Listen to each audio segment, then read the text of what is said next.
What up, your boy Superman? Okay, today I'm gonna talk about how me and Yukiko met, okay? She was a student, college student. I was a college student.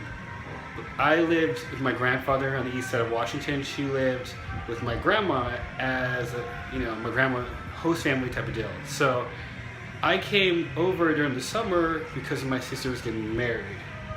I met Yukiko, of course, at the house because I was helping my grandma out. She was too. And Yukiko is like a super person, okay? She was always helpful, always doing the dishes. She helped my grandma so much, like super sweetheart. Plus she can cook. Yeah, even though her English wasn't perfect at the time, but I tried to talk to her as much as I can, So I helped her with her essays and stuff like that, as much as I could help her. I know English is very hard for, many people. Anyways, yeah, so we were friends at first, and I really appreciate her, helping my family out, my grandma especially, so much. So the wedding went on, and years later, Yukiko told me that she was the one who got the bouquet. I don't know how I didn't notice it. Maybe because I was probably, doing something else, because we have, a huge trampoline, and I was helping watch the kids. There were tons of kids, so I didn't notice. So she caught the bouquet, which means she's next in line to get married, right? So anyways, a month later, we started dating. This is still summer. I came back for the summer to help my grandma out more. Actually, I had left home and came back. And then we started dating, and yeah, we went dancing. Dancing was a big thing between us. We both love music, Cuban style music, reggae, hip hop. During that time for me, I was doing well actually, especially in school. I was president of my school, almost straight A student. But at the same time, I was slightly I don't know. I felt there was missing something in my life, and when I met her, she completed that, whatever was missing.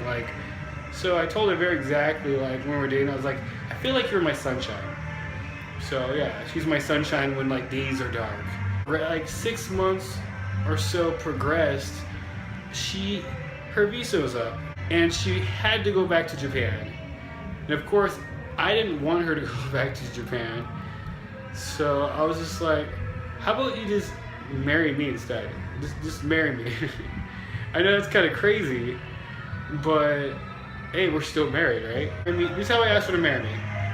We were in a restaurant, and I did kind of the old school hide the ring in the glass type of deal, So we're drinking, right? And I already kind of finished my drink, and I was like, why don't you finish your drink? She's like, well, I'm not much of a drinker. And I'm like, yeah, you are. Let's go ahead and finish it.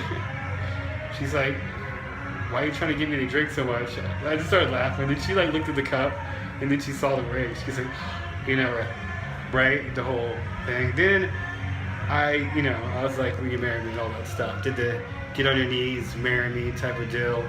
Yeah. So the restaurant helped me put that together, which was really cool of them. The rest is kind of history. We've been together ever since. So yeah, we were married in America. So we had a small little wedding in America with my family. Then we went to Japan. My first time in Japan. Sorry, my second time. She took me there once before, and it was rain season, so it was very rainy and boring. And anyways, the second time for the wedding, her and her mom put the wedding together, so I was incredibly bored. You have no idea, because usually me and you go together every minute of the day, right? So I was like, I'm gonna learn hiragana and katakana. So during that time frame, I learned hiragana and katakana. I only had 2 weeks, but I was super bored. One day, I think we got into an argument too, because I was kind of pay me, like a 5-year-old, give me attention. I miss you. It sounds kind of immature, but I got a little annoyed. Maybe I was just a little homesick. I don't know. Maybe culture shock. But I was just like, I'm really just gonna work on this hiragana and katakana. In my mind, I thought I can just learn Japanese in 10 minutes. Obviously, I'm very, very, naive. I did learn hiragana and katakana in 2 hours, at least for the most of it. So, but I really did practice a lot. It wasn't just I looked at it, memorized, I was done. I wrote every single character 1,000 times, and I found like 20 kids' books, and I spent days on days just translating the kids' books. Anyway, so I got that down relatively quickly. The kanji is a whole different story.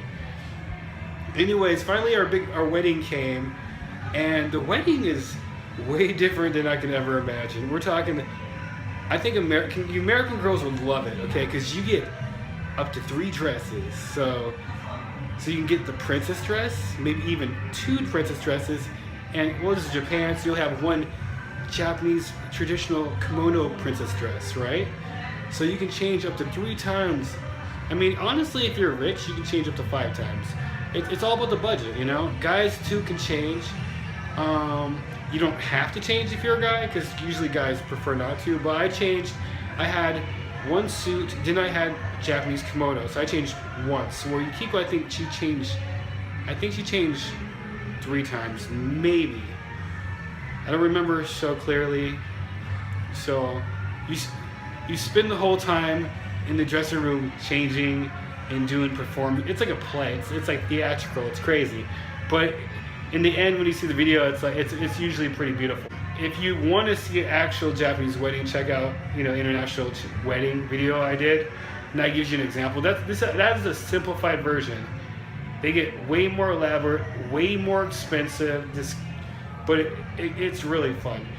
Well, that's it for this video.